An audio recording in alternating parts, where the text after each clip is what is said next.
So thank you, Susie, for talking with me today. You're You're welcome. a clinical psychologist, and I it would be am. great to hear a little bit about your journey into clinical psychology.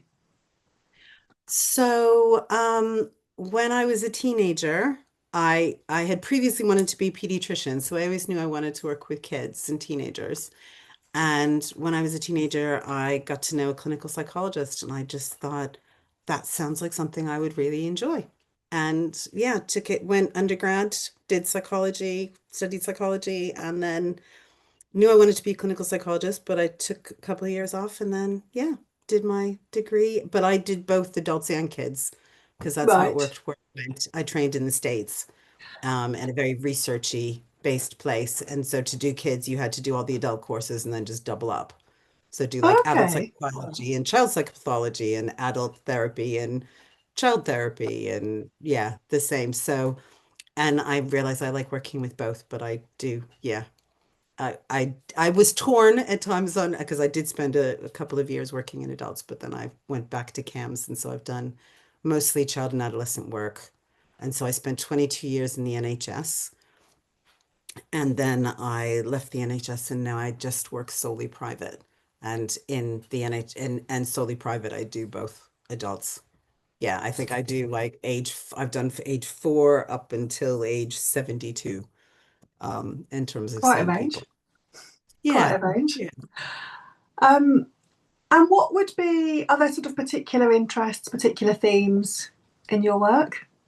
Either things that So you've wanted to work with or kind of where you've noticed the demand is? We've actually done this. I'm part of a network of psychologists called the Coastal Group, and we kind of put out what are people's interests and what do people not like working with, and discovered that I like working with what most people don't like working with. Um, Handy. yes, handy. So I do have people that come from, kind of will come over an hour to see me because of some of my interests. And someone said I was the only one in the southeast that was apart from kind of nearish to Brighton from London that could see them privately. So things I work a lot with trauma. So I say I'm a trauma specialist. I've done a lot of Hmm. training in different types of trauma therapies. Um, so I've done some work in dissociation, but I've worked in dissociation, but when you get to the kind of dissociative identity disorder and that kind of end, I have some experience, but I've decided after someone that I've been working with that I'm not going to go for further experience because doing that privately I found really stressful because of lack of services to link in with for Yeah. someone that's very suicidal. Um, I do a lot with LGBT, particularly trans individuals, are one Uh-huh. of my areas that I just ended up the kids I had at CAMHS that I had already started seeing. There just was more of it, and so I got involved with that. Um, I didn't expect to because I used to work with sort of badly behaved, grotty teenagers, but I now work quite a lot with people on the autism spectrum, and I used to do those assessments as well. So neurodiversity, because I also work with Hmm. ADHD. And I guess the one thing I do that is also a bit different is I worked a lot in CAMHS in all of my jobs in the NHS in self-harm and suicidality. So I will see people who self-harm and have suicidal thoughts but not intent. So I see the Yeah. kind of low level severity because it's too much to do it in private practice on your own. Yeah. What are the parts of your job that you enjoy the most? I I love being a therapist, which I know not all psychologists do, but I just love it. I just think it's fun. And when I like that kind of connecting with people, that seeing people shift and change and grow and improve. And sometimes it does feel like magic, but it's the therapeutic relationship. And I think that's what there's a training I've seen coming up on someone that thinks we've gotten it wrong, that we're now focused on techniques rather than realizing just how healing the therapeutic relationship is. So I really like that. I also really do like kind of administering. Oh, neuropsych. I actually did the Hmm. pediatric neuropsych training before it was a master's, but through the BPS. So I'm quite interested. I worked with a pediatric neuropsychologist and an adult neuropsychologist in the States, and then I did the training here. So I quite like doing IQ tests and kind of ADHD assessment. I really like the thinky part of it. I don't like the writing up. I get a bit bored. But Yeah. I know it's good for me. I do enjoy, it's more work, but the whole like administering them and scoring them, it's like a little research project all in one. Yeah. And aside from using neuropsych, because this is something I've kind of stayed away from, apart from doing the sort of bare minimum when I was training, aside Hmm. from thinking neurodivergence, what kind of what kind of issues have you used your neuropsych skills with? Well, what my training I did, the adult neuropsychologist, it was predominantly dementia. So Right. very much that end of things. Um, and actually I would say assessment because I also have trained in the Rorschach and I really like projective assessments. Um, But yeah, so I've done dementia, I've done the kind of ASD, ADHD, but I've also seen kids that have had brain tumors and strokes during my training. And yeah, someone got, it was in America, so there was a gunshot um, wound. And so, yeah, those kind of areas. But sensor, yeah, kind of processing disorders. But if people are too complex, neuropsych, then I wouldn't necessarily feel like that was something I could do. But I did used to do there was a full neuropsych battery that you could do for up to age 12 that Uh-huh. included like executive function, memory, visual spatial skills, sensory motor, and I'm missing one. But yeah, I used Like to do memory, those maybe. things. Um, Memory. Yeah, I thought maybe I don't know, or maybe but you said yeah. that. I don't know. Yeah. Anyway, but it had like 5 areas and I used to do those Yeah. quite regularly, but they're very time consuming. But Yeah. my first CAMHS, I did do quite a few of them. Yeah. So then you'd be looking at kind of explaining what the issues are in those different areas of functioning, and then presumably giving advice around kind of rehab type strategies, ways to Yeah, improve things or work with the difficulties. but that's where I kind of fall down because I have never worked in that area as a qualified psychologist. So I feel sort of de-skilled in that area. And there was some talk about skilling me up and me doing the masters and being able to do that, but that just never happened when I Yeah. worked in camp. But Yeah. yeah, I mean, if it's kind of lowish level, I can manage it. And I did actually see someone recently that had a brain injury. And so I can talk in basic terms. So I could say, look, this kid doesn't just have ADHD, doesn't have ADHD. He also has a brain injury. These are the symptoms of brain injury. He needs more rest. He needs more understanding. He will lose you know, he would lose it and the school would then be angry at him. And it's like, no, this kid had a serious brain injury. Like, this is why this is happening. And so it was also like how to help him with school and taking exams and, so I gave a lot of recommendations like he needs to have chances to rest. He should, Yeah. also, because the school were seeing him more from like a naughty point of view as opposed to from Yeah. a brain injury point of view. Yeah. Oh, that Like, sounds like it can would have been do really helpful. Yeah, so I think last I heard that the school did listen to what I said. It was like, don't make him go to school just to like, study. He does better at home. Just have him go in for exams because he would get so stressed. Yeah. And then act threatening, people would then get in his face and it would go horribly wrong. Yes. Um, Yeah. so it's kind of sometimes it's helpful, even though I can't give all the really specific advice someone that does that area, to be able to just go, Oi, this person has a brain injury. These are the kinds of things we expect in some, that can happen in someone with a brain injury. These are the symptom, kind of traumatic brain injury type issues, and Yeah. these kind of suit him. So thinking about people in a different way, because they are a Yeah. bit like ADHD and autism. They're these hidden disabilities that people don't really get Yeah. always. Yeah. And I'm thinking about how useful our work can be, sometimes for the individual themselves, sometimes for the system around them, whether that's a sporting system, whether it's a family system, the education system. but helping them to have a framework for understanding why this person is presenting as they are and how to get the best out of them. Um, Exactly. I think, some people, I've had trainees that are like, I hate IQ tests, I hate pigeoning people, I hate all that stuff, and diagnosis. And I say, well, yeah, I trained in America, so I'm more comfortable with diagnosis than some English psychologists are. Some really don't like it, and yeah, are into more the threat.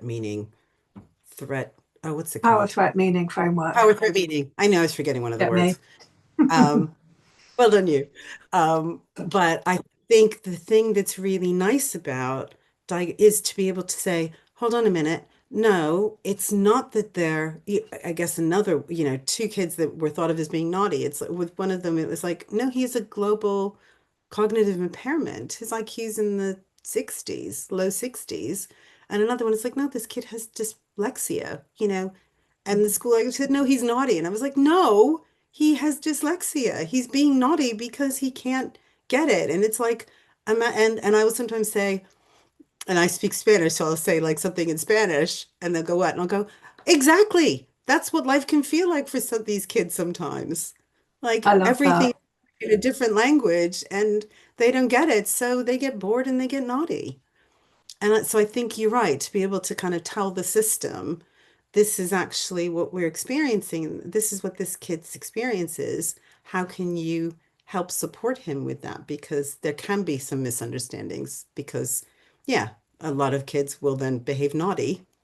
I always say for like little boys, kind of 7 and under, almost everything, kind of stress, anger, agitation, depression, all naughty. They just badly behave. Yeah. So it's understanding, isn't it? What's going on for them. I agree. I think us giving people understanding is so important. Yeah. And your reference then to the American system and that difference around diagnosis. I'm curious on sort of what other differences you notice across the two systems. Well, this actually became a huge issue for me in the NHS because I was trained, I think I was trained, I say that the closest I am to as a therapist because I'm very integrative. Because my training in the States, I trained at the only school that Freud visited, and he did a series of lectures at. So we learned Freud in every class. I Hmm. have a lot of Freud stuff around my office because I find it funny. So like Freud action figures and stuff. Um, yeah, I've got my Freud action figure, Freud finger puppet, Freud magnet. Yeah, I've got them all. This is brilliant. Um, as jokes, yeah. This one you can put him in. I like putting him in. Is like tattooed with ego, with a tattoo. It says ego, and the tattoo says mom with leather trousers. Um, and then I also trained in behavioral therapy. So I've trained really across the board, Rogerian, systemic existential. I've had some trainings in kind of all of them. But I think and that was very big at my uni. So we had to take at least 2 theories training wise. So I did psychodynamic, behavioral, and existential. But, oh, and I did a family therapy class. But I think the difference is that American psychologists are more kind of open and kind of there isn't this idea that you must be very detached and professional, and that makes you a better therapist. And if you self-disclose anything, then that's inappropriate. Okay, And so that more human. much more human, and that became a big issue for me at work. Because I am more human, but there are things I will pick not to disclose, if that makes Yeah, sense. yeah. But that sometimes for some people, I will say, well, I don't want to tell them about yeah, being a widow, but I'm going to tell this person because I think it's relevant because somebody Mm. died and they can't see how they could ever be normal again. Yeah.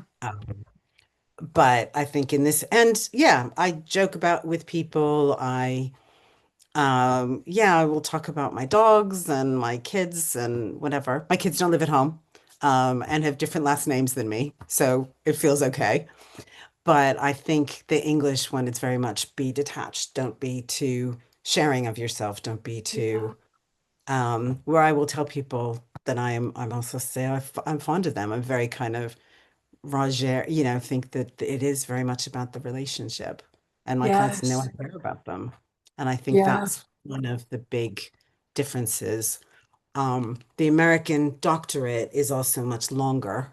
So it's generally 6 years at a minimum, except for one guy in all the years I was in grad school, did it in 5, but he never did anything apart from study, and got everything done. But it's normally a minimum of 6 years, And that's which after your undergraduate degree. that's after undergraduate. Yeah. So it's, yeah, 4 years undergraduate and then 6 years in graduate school, which includes a year placement, called an Mhm. internship, where you do different rotations in things. So I did, um, yeah, you can do half research and half clinical if you want to, if you're going to go into academia and research. But mine was full clinical. So that's where I got to do the pediatric neuropsychology.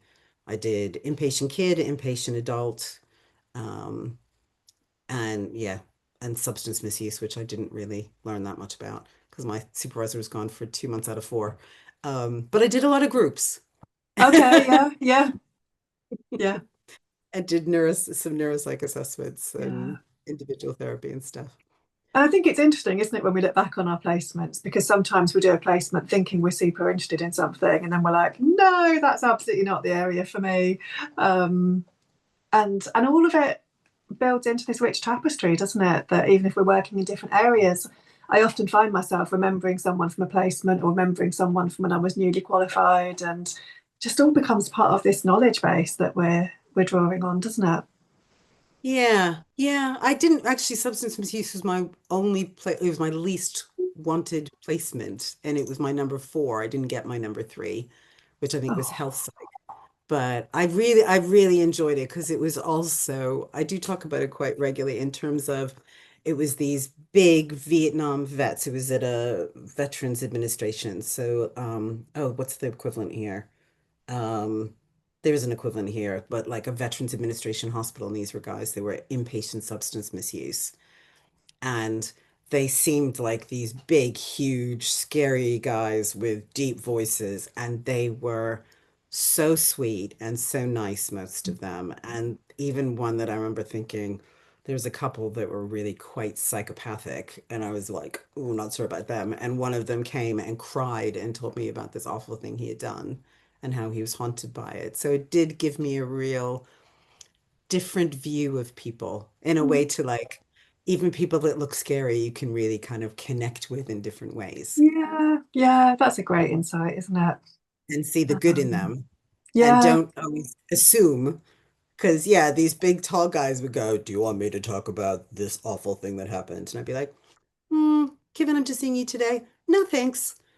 Um, and yeah, it taught yeah, me about containment, not opening up trauma too much, kind yeah, of expecting it. So yeah, it is funny how what we do can influence us, as you said. yeah. And it sounds like you've probably really revisited that as you've learned more about trauma over the years, and like, oh yeah, that's why we did that, and wrapping some Yeah. of those concepts to it. Hmm. I'm going to ask you a different question now. What do you find? What are some of the most challenging aspects of your work? Um, I guess I would say for me, well, paperwork. So when I left the NHS, I was so thrilled because there was so much paperwork and it was Mm. ridiculous. It had gone, CAMHS had gone mad with it. So paperwork, organization, because I was diagnosed quite late. So about 4 years ago, so at about 53 with ADHD, that had always been there.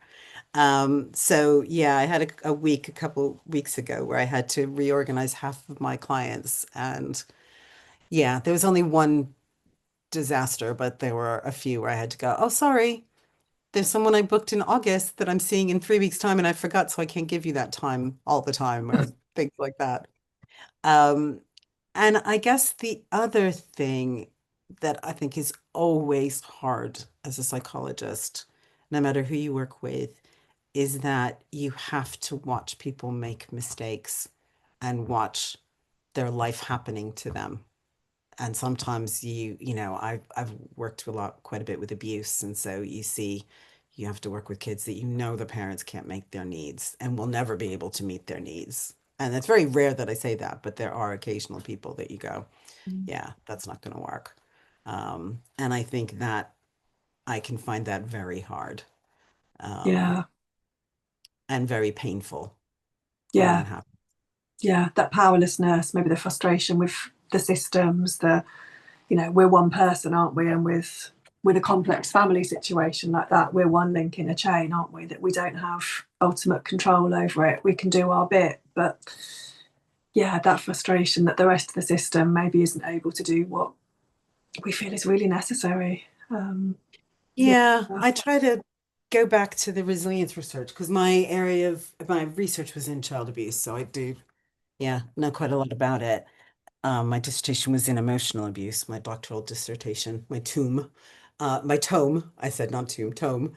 Um, but I try to remember the resilience research that is like for the kids that were resilient, that there were oftentimes it was one positive relationship with an adult that could make a difference to the kids that ended up doing okay after having a difficult childhood as opposed to not.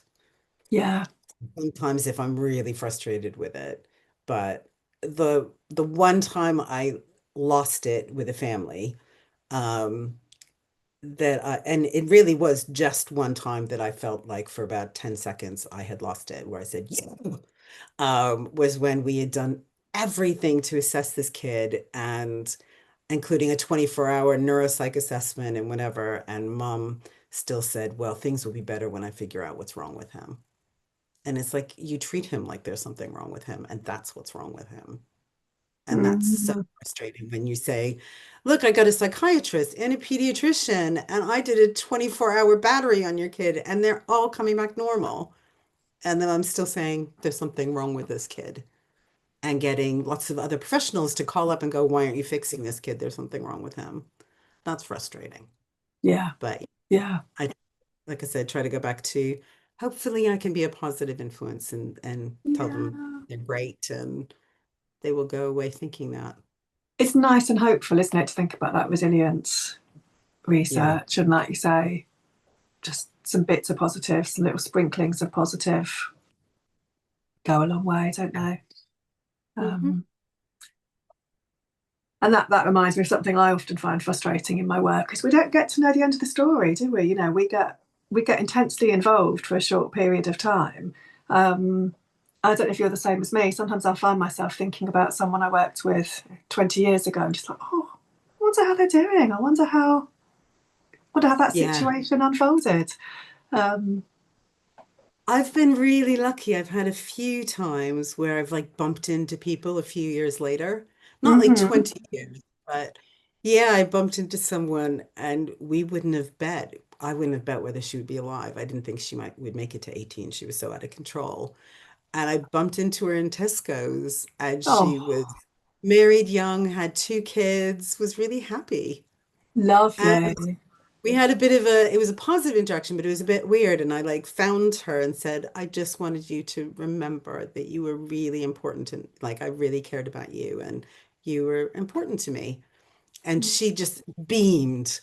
Oh, Um, yeah, but I've had a few people that like find me and person I didn't recognize because they looked so healthy and positive compared to where they had been.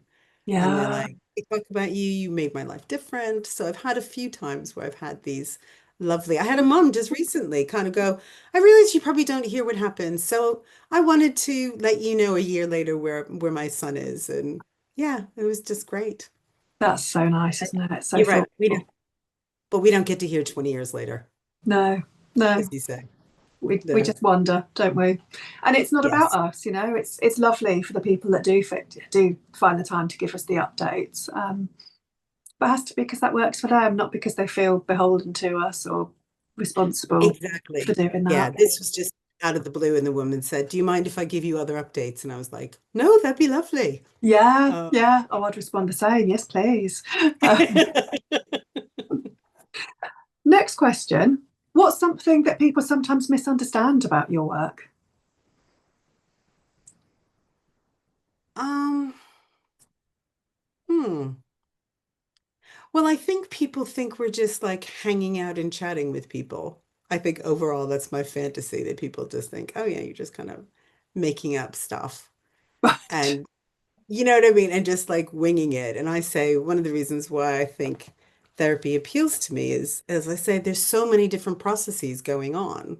So Yeah. I'm following the interaction. I'm trying to watch their body, their kind of their nonverbal cues. I'm thinking about what we've talked about before. I'm thinking about the care plan, what I think would be helpful for them, and also what the research says Yeah. Yeah. are all these different levels that we're trying to keep in our head and use to, yeah, inform our work. Yeah. So while it might look like you're just chatting, there's Yeah. almost like a whole computer chuntering away in the background, um, Yeah. analysing and making sense of things from all those different perspectives. Yes. Yeah. Yeah. And I think people aren't necessarily aware of that. Yeah. Yeah. I think that's a good observation. How do you think that psychology has changed or is changing since you first got involved with it? And what do you think the future might look like? Um, I think, well, I guess one of the biggest things, so I started training in 1991. So that's what, 34 years ago. So I Good maths. Well qualified done. Yeah. 27 years ago. I've been, yeah, qualified 27 years ago because I came in 1998, right after I qualified. Uh-huh. Um, and when I did, it was behavior modification was the class that I took.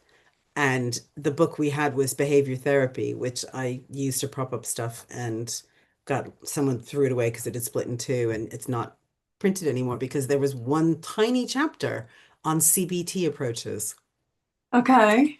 Whole big thick book. It was more about, so I think s- CBT has just kind of taken over in Mm. terms of, GPs are like, I'm referring this kid for CBT. And I get Yeah. that, like they need CBT. And I had that recently with someone, and I had to go, no, I think actually they do better with EMDR. Yeah. Um, so I think, yeah, I when I was starting, it was just kind of like the second generation, which were like the cognitive approaches. So they were like behavioral, then the cognitive. And now we're on like fourth generation, because then we had like mindfulness and DBT. And so I think those are considered third or fourth kind of generation or whatever. So I think that's one of the biggest ones is everyone thinking that sometimes you get the feeling that everyone thinks that CBT is the only therapy out there. Mm. And while I do quite a lot of CBT techniques and I've trained in CBT, CBT can really bite the dust and you have to think about other models of working with people. Yeah. Yeah. I definitely share that experience. Um, this isn't on my list of questions to ask, but I'm going to do it anyway because you've obviously got, a long history of working in the NHS and then more recently Hmm. been working privately. What was the reason for that shift? And again, I think it'd be helpful for people to hear a bit of some of the differences between working as part of the NHS system to working independently. Um, hmm. That is a very complex question, that is very fraught, and so I will answer it. Obviously, just Um, stick with what you feel comfortable no, sharing. no, that's fine. Um, I became unhappy with practices that were going on in the NHS, and there were issues with my training and experience and the self-disclosure and stuff. But I was also very unhappy with um, and with issues around some of the management stuff that was going on. And I ended up whistleblowing twice and then leaving. Um, right. So, yeah, because I experienced some bullying, but then I was aware that this person had bullied other people and no one had ever said anything. So I whistle blew on behalf of them, not for myself, Mhm. which sounds Yeah, weird, but yeah, yeah, I'm fine. But, this can't yeah, continue. yeah, And contact and one also joined me in my whistleblowing, if that makes sense. He was called a yeah, speaker. yeah, Um, so, but I feel like CAMHS had kind of slightly lost the plot personally. And I think I was old enough that I would just be like, nah, I'm not doing this. yeah, And I would yeah, choose because I would think it was, and I get why, but there was much more of a focus on kind of filling in forms and getting all that paperwork done um and because of the extreme demand, then clients wouldn't be seen. So I would then see too many clients because I didn't feel like someone should wait because of the risky stuff they were getting up to, but then I couldn't get my paperwork done. Um, yeah. and there were also issues with, yeah, the way things were assigned. So at one point I had like 70 cases I was supposed to do work on that I didn't know existed. Whoa. Um, which was, yeah, not Yeah, helpful. yeah, And despite raising that and people giving me a hard time about it for a long time, it was never acknowledged that it was not my responsibility. yeah, Um, so I think the NHS, I also think, and I've read this in like the psychologist, people saying that, like a consultant psychologist saying that managers were telling them how to do their job based on the parameters that they found important, and the psychologist wasn't being allowed to do the job that they thought needed to happen as they thought needed to yeah, happen. yeah, There is more of that with kind of changes with this such an increased demand, the government not giving a lot more money to yeah. meet that. And so I can see it from both sides, but it does make it quite Mm, frustrating to feel like you can't do the job you wanted to do with yeah, people yeah, always. Or I would do the job I wanted to do, but it would mean I worked too hard and I would get stressed. yeah, yeah. They're really tough environments, aren't they? I think a lot of NHS services, and particularly in mental health, because like you say, demand has gone up hugely. Funding hasn't met that. As someone that left the Yeah. NHS a long time ago now, I often hear these sorts of reflections, and I just think, my goodness, how does anybody stay in those systems long term and kind of manage to take good enough care of themselves to not get burnt out? Because like you say, either you're kind of having to miss things and not do a good enough job, and whether that's not seeing the people or not doing the paperwork, or to get everything done you're then working crazy long hours, and that's no good for your own health and well-being. Yeah. And I do think the whole thing wasn't good for my own health and well-being. Yeah, At a time when I was also like going through the menopause, so my ADHD went mad and I was more impulsive and I was struggling a bit more because, yeah, they both yeah, affect your dopamine systems and I wasn't aware of that. So I think yes, there was yeah, lots of things that went into me leaving, but I yeah, think that is the thing. I think there was a lot of, kind of doing what you needed to also meet government targets, and I would sometimes feel like, no, I'm not willing to sign off on something where I haven't seen somebody. yeah, I so happen.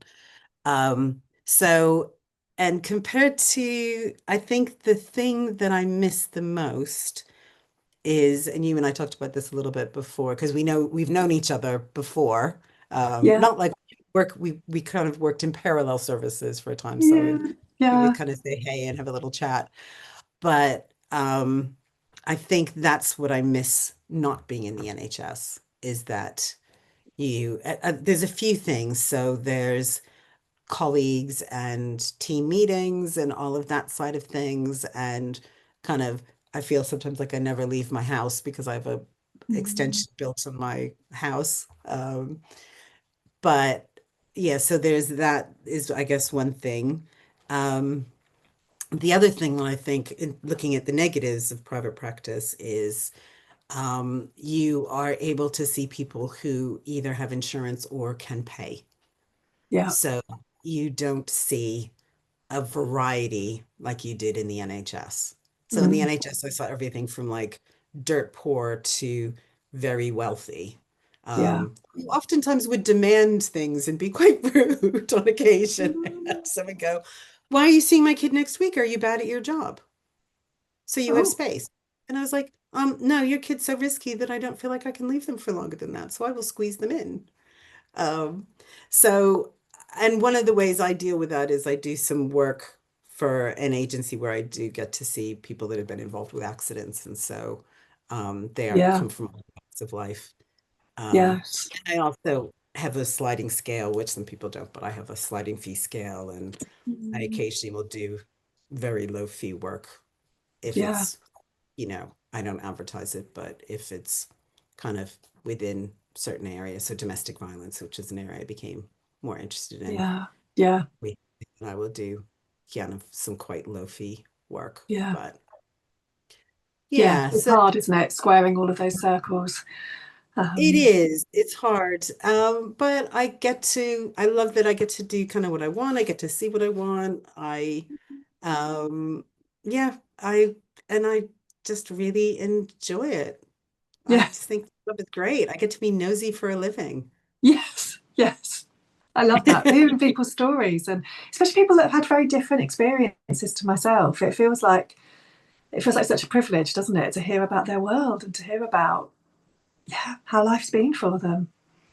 Um, Yeah, yeah, I have someone I see, and her life experience is so different to mine. And she's done incredibly well. I've been seeing her for about a year. Because she was, yeah, in about to be hospitalized inpatient before and didn't end up going hospitalized, just saw me twice a week, which is quite intense. And then I still see them. And I will say suggestions like, let's do some mindfulness, which is an area I did do some training in as well, have some experience in, not training in. And she'll just look at me like, I hate mindfulness. And I go, I know, but it's good for you.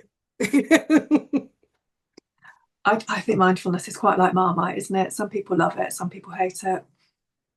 Yeah, I Um, have two people I'm going through it with at the moment, and one looks at me like I'm mad, and the other one's like, "Oh my gosh!" But then admitted it was helpful, and the other one just, yeah, says, "Oh my God, it's so great." yeah, yeah. Last question, Susie. If you could Okay. give any advice to people thinking about becoming psychologists, what advice would you give them? I would say try to get experience, try to talk to psychologists, find out more about what it's about. Because what I find for the with the teenagers I work with is they're like, "Oh, I took psychology A level," and they go, "There's loads of maths and statistics and research and boring stuff in it." I'm like, "Yeah, I had to take cognitive psychology. That Yeah. was my Same. yeah, there's all that. I also think, and this was what was really pushed on us in the States, but isn't in this country as much, is we were basically, it was very highly recommended that we get therapy. And all of us Hmm. did in my graduate school class. Because I think it's a bit like mindfulness. You can't teach mindfulness unless you do mindfulness yourself. And I Yeah. think Yeah. it's really good to kind of have that experience because that also gives you the, understanding of, is this something that I can see myself doing? Yeah. Yeah. You gain a lot, don't you, from that, from the experience of therapy. Um, Yeah. Even for me, I remember being really shocked by how nervous I felt for first Mm. appointments. The first two times I've had therapy three times. The first two times, I was really shocked by how nervous I felt beforehand. That was a very helpful insight. And obviously, not Yeah. everyone feels super nervous, but um, yeah, I think a lot of people do, don't they? I don't think I was the only one. Oh, yeah. Yeah, but we were lucky, like psychologists would offer us like $10 a session therapy. So it was really, really cheap. So we could do it. But I think that, or yeah, find out about the different areas. So like Yeah, what's research and teaching and all of that side of stuff as well, if that's what they yeah, might want to go into. yeah, yeah. Someone I'm hoping to interview for the channel is a research psychologist. Thought she wanted to be a clinical psychologist. Spoke to a clinical psychologist. Came away going, no way, that is not for me. So I think, yeah, that's a really important perspective, isn't it? Not to, I guess, not to jump on board with something too quickly. Um, yeah, Yeah, I was quite lucky or unlucky, but I wanted to go to a more practical grad school, but it was when you had to pay, where the one I went to, they paid you a very little, but at least I was paid. yeah, So very research focused. So I got to see what it's about and realize, yeah, it wasn't really for me. Um, and my research mentor would go, "You really should be doing more research, you know." And I was like, "Yeah, I'd rather do another like practical job."